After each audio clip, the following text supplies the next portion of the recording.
Hello class, and welcome to another session of FNAF-ology 101. My name is Professor Petal. Please open your textbooks to FNAF 2. With the announcement of the second FNAF movie, I've seen a lot of theorists recently talking about the DCI, or Dead Children's Incident, and I'm here to give my own take on it. The DCI is something we hear about / see in FNAF 2. It's one of the franchise's well-known mysteries. How did it occur? Why did it occur? Who are the victims? Do they possess the toys? And most of all, why do we never hear about it again? Well, in my quest for answers to some of these questions, I stumbled upon something that completely changes the way we've been interpreting the DCI. And no, I'm not talking about the normal possession debates. First, a brief summary of Save Them. This is where we learn the most about the DCI. In this FNAF 2 death minigame, you play as withered Freddy walking around what appears to be the FNAF 2 pizzeria. You can find the other withereds, the toy animatronics, Golden Freddy, Mangle, and the puppet in the building. The words "Save Them" are spelled out by a distorted, ominous voice in the background.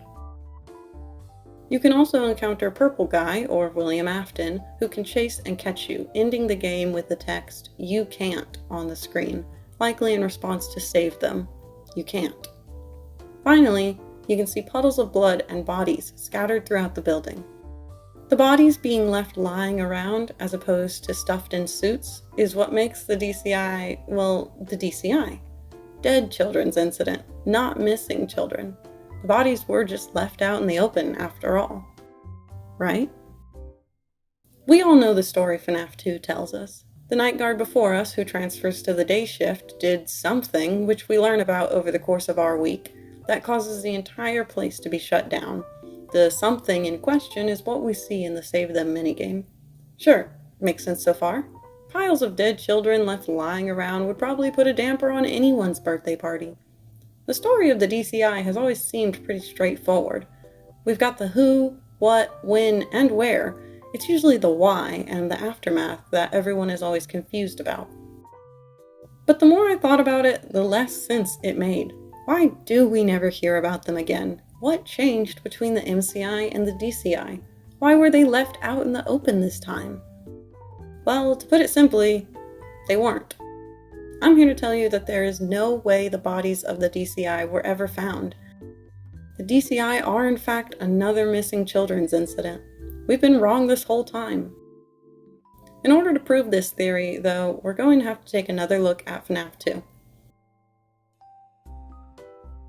If you've never seen the Save Them minigame before, you might have noticed something odd.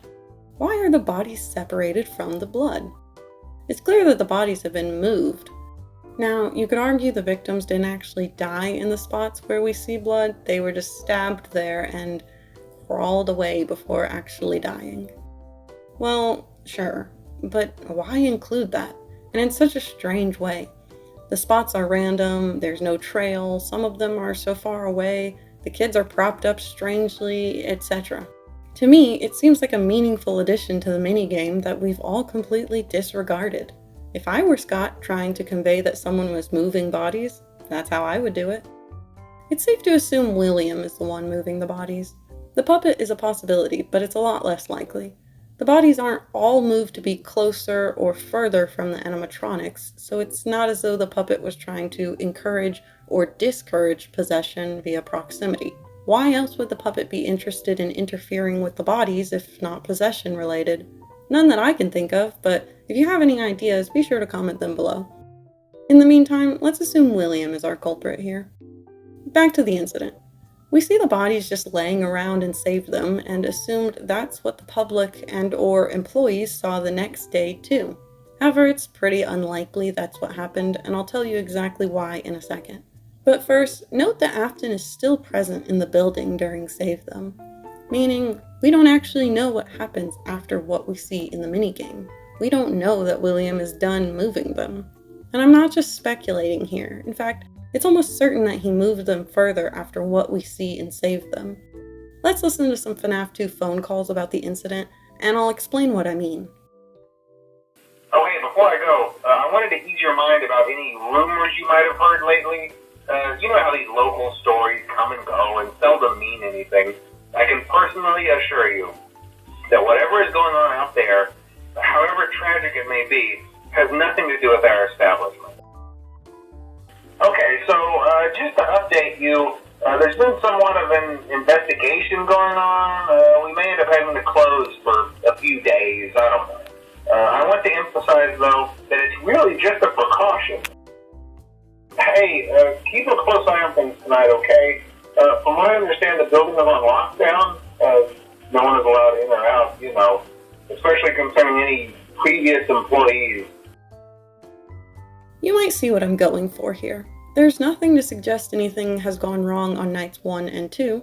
The calls on nights 3 through 5 are pretty nonchalant, and although they start increasing in seriousness, phone guy, who we now know is named Ralph, seems mostly unconcerned. There's no way any bodies were discovered at any point between these calls. It would have been an immediate shutdown. Ralph doesn't mention anything suspicious for 2 whole nights. We know something had to happen beforehand to start the rumors and investigations, but it doesn't seem like it's discovering the bodies. Now, Fazbear Entertainment is pretty shady, and I think disposing of the bodies of 5 murdered children is too much even for them, but even if they did and covered it up, it wouldn't have been publicly discovered, meaning, regardless, the DCI are another set of missing children whose bodies were never found. You may have noticed I left out the 6th night call earlier. If you've heard it already, you know Ralph is freaking out pretty bad and seems to be aware that there's been murders now. So you might think Save Them took place sometime between the night 5 and night 6 calls. However, Save Them takes place at night, when William is the night guard. Meaning, Save Them has to take place, you're gonna love this, the week before.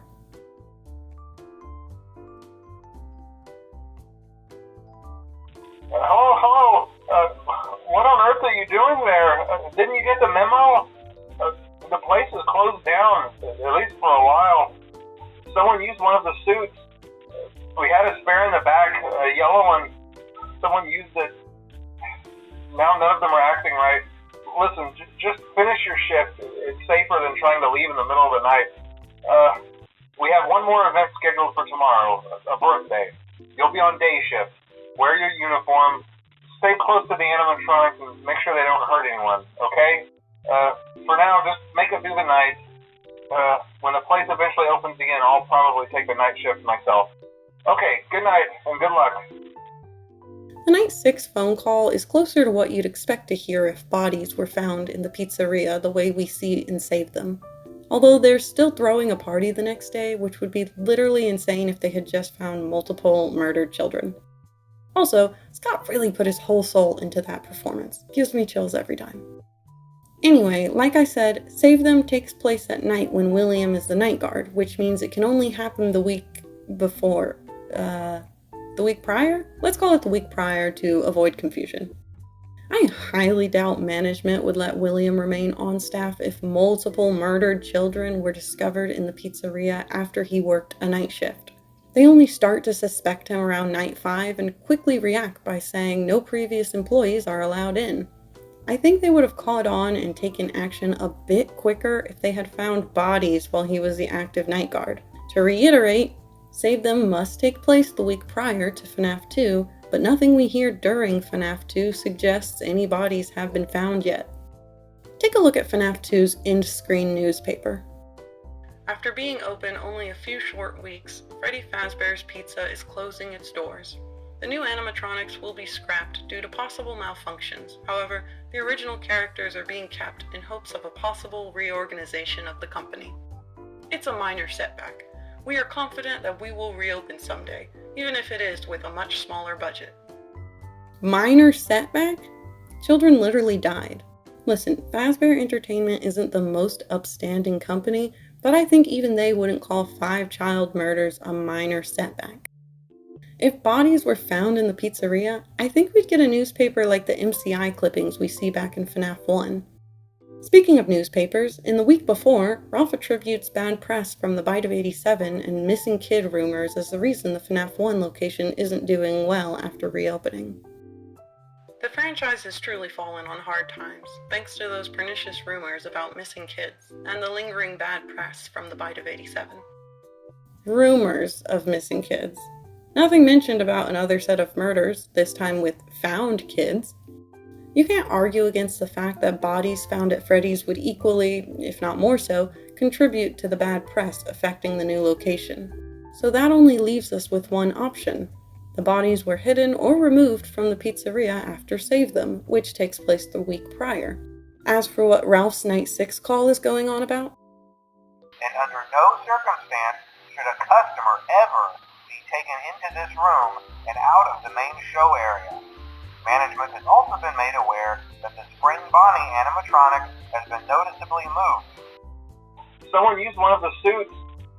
We had a spare in the back, a yellow one. Someone used it. Now none of them are acting right. I believe his horror is not from finding actual bodies, but from realizing what's happened. What happened again? He was there for the MCI. All those memories he blocked out coming back. Management catches on to what's happened as well, but once again, there's no proof, no bodies. So they shut the whole location down before the situation can get any worse, before any proof can surface, before the press can link another incident to them. And it works. The DCI are never heard of again. So we've covered what really happened to the DCI, but we still don't know why. William does something with the bodies during Save Them that causes them to never be found, removes them from the site or hides them. That makes sense, that's what he did last time, hid their bodies in the suits. Many theorists assume William was beginning to experiment with remnant and possession at this point in the timeline, that he was attempting to learn more about possession with the DCI, perhaps trying to manually force possession of the toy animatronics, or tempt the puppet into repeating whatever she did with the MCI. Whether or not he succeeded with or without the puppet is heavily debated. But if he removed the bodies, that changes things entirely. If he removed them, could they still possess the toys? Were the fun times somehow involved? Did the DCI power the Biddy Bads? Is this proof of Midnight Motorist 87? No, probably not. Warning, this section is less evidence-backed and more speculative. It's hard to say what William's intentions were with the DCI if they're never seen again. Was that always the plan, or did his plan fail? If so, what was the original plan? There's almost no way for us to know, unless there's some proof I'm missing that would wrap this up nicely. Let me know in the comments if so. In the meantime, here's my take. First of all, I believe FNAF 2 takes place after Circus Baby's Pizza World opens for one day before immediately shutting down. Due to the massive success, and even more so the unfortunate closing of Freddy Fazbear's Pizza, it was clear that the stage was set, no pun intended, for another contender in children's entertainment. Hand Unit said Circus Baby's Pizza World was opened after the first Freddy's closed. Sounds like the company tried to take advantage of the gap Freddy's left behind in 1985. Neither FNAF 1 nor 2 would be considered a massive success. The FNAF 2 location was literally open for like 2 weeks, and the FNAF 1 newspapers tell us the company is doing badly in its final years. Local pizzeria said to close by year's end. After a long struggle to stay in business after the tragedy that took place there many years ago, Freddy Fazbear's Pizza has announced that it will close by year's end. I propose Circus Baby's Pizza World began construction immediately after the first Freddy's closed, aiming to open sometime in 1986. Now, consider the visual and technological similarities between the toy animatronics and the Fun Times. Visually, Funtime Foxy and Pre-Mangled Mangle are literally the same character. There's also the rosy cheek design, the shiny plastic look, and a generally similar vibe. Technology-wise, the toys and their fancy criminal database AI are advanced enough to equal whatever is going on with the Fun Times. Even though it takes place in the late 80s, and that technology was probably impossible in the real-world 80s, in the world of FNAF, it is. My theory is that Afton Robotics created the Fun Times and was then outsourced by Fazbear Entertainment to create the toys. After the Circus Baby's Pizza World accident, Afton needed a new way to get subjects for his experiments with Remnant. He made all those robots to capture kids in order to study it, but now it looks like he'll have to do it himself. Well, wouldn't you know it, a new Freddy's is about to open. He gets a job as the night guard and wastes no time luring more children, using the same methods as last time. This time, he leaves no evidence, erasing any damning camera footage. He kills the children and scatters them around the pizzeria, waiting to see if anything will happen, waiting to see if he can discover what happened last time. But nothing happens. The puppet doesn't step in to give life this time. So Afton takes the bodies away to... Well, you'll have to wait for my next theory video to hear what I think happens next. I think it's gonna blow your minds, seriously. I gotta finish this one first though, so back to the video. I don't think the DCI possessed the toys, but I do think the toys are possessed. I believe it's from using metal from the original animatronics as spare parts for the toys, like Ralph says. By now I'm sure you've noticed the older models sitting in the back room. Those are from the previous location, and we just use them for parts now. The method of possession is the same as the Fun Times. Using melted, haunted MCI metal for building the Fun Times is the same as using haunted MCI metal for spare parts. It's the same concept, just not melted. If it works in the Fun Times, why wouldn't it do the same for the toys? Again, this portion of the video is mostly speculation. Whatever you think William's motivations were, what the timeline placement is, or even if the DCI possessed the toys before the bodies are moved, the theory that the DCI were never discovered still works. On that note, let's get back to the real topic of the video. So, to recap, it's 1987, and a second Freddy's has just hit reopened.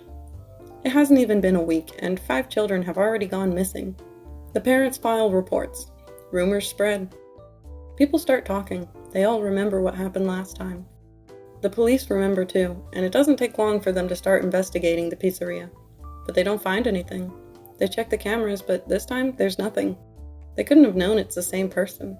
They couldn't have known he learned from his mistakes and erased the footage of that night. With even less proof than last time, they're forced to give Freddy's the all-clear. Meanwhile, as soon as the police get involved, the day guard suspiciously vanishes. Patrons complain of a metallic scent that seems to permeate the carpet no matter how much they bleach it. The animatronics start acting hostile towards guards and other adults, kind of like last time. It's almost as if they know something. Management quickly suspects the worst and puts the building on lockdown, warning current employees not to let any past employees in. A second incident linked to Freddy's would destroy the company for good. That's when they find it. Or rather, Ralph finds it. A spare suit, a yellow one, in the back. No one's come back here in a bit, what with all the chaos from the reopening and then the investigation. But the suit has been noticeably moved. There's blood on it. Someone used it. Ralph remembers exactly what happened last time. The memories he blocked out. The missing children. He tells management what he's found. They immediately put it together. They remember what happened last time too. They gotta pull the plug on the whole place before the truth gets out and ruins them for good. What good would telling the police do at this point? The culprit has fled, there are still no bodies, and the deed is already done. But they can't let people get suspicious, so they don't cancel any already scheduled parties. There's only one left anyway. They'll tell the press they're temporarily closing due to possible animatronic malfunctions. Fazbear Entertainment is committed to safety, after all. The good news is, the media quickly forgets about the missing children when a new horrifying incident happens. The bad news, the bad press from the Bite of 87 will last for years to come. And that's it. I'm convinced that the DCI were not only never found, they were never even linked to Freddy's, which is why we never hear about them again. No evidence, no newspapers, no bad press, nothing. They faded into obscurity, one of those sad, cold cases that some YouTube true crime beauty channel will talk about in 20 years.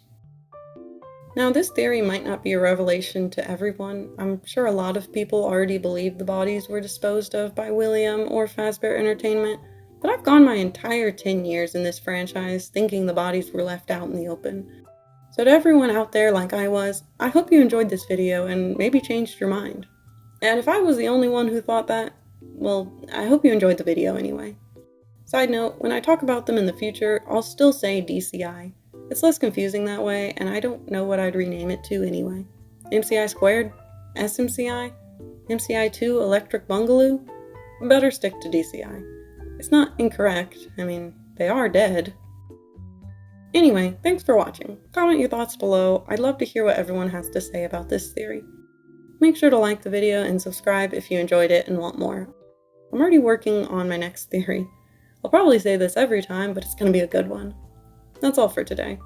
I'm Professor Petal, and this concludes today's session of FNAF-ology 101. Class dismissed.